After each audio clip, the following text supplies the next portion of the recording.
后礼拜就是这儿童节啦，新竹市在戏国小特别伫咧校内举办拍铜管的游戏，除了有各种趣味的活动，也有互这个囡仔去到台顶展现才艺，甚至有老师呢是带一1、2年的囡仔呢去到台顶，拿唱台语歌、拿跳舞，大家做伙来提早庆祝儿童节。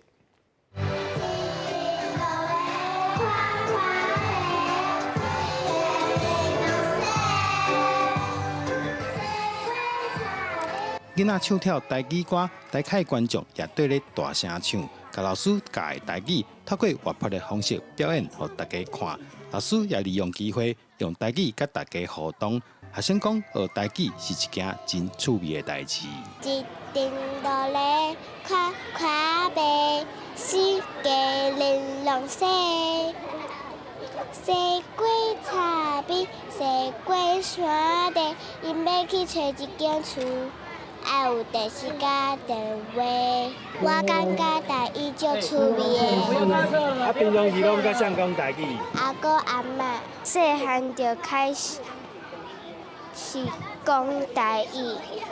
啊，拢甲谁甲你讲台语？阿公阿嬷。阿公阿嬷，啊，伊拢甲你讲啥？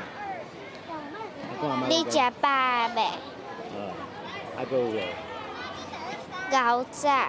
有台语表演，还有囡仔上台展才艺，包括迈奥林、跆拳道，还有舞蹈表演。这是新竹市在戏国小儿童节活动，活动中有笑声，也有台语声。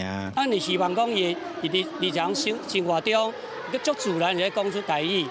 其实这节目只是咱32个节目之一尔。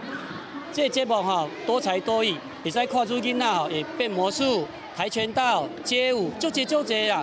这足侪节目当中，可以看出学生足用心的准备。校长指出，即摆学生平常时读册确实真辛苦，希望透过一年当中的儿童节，互囡仔伫咧校园内耍几工，有一个充满快乐回忆的儿童节。记者杜君豪，新竹报道。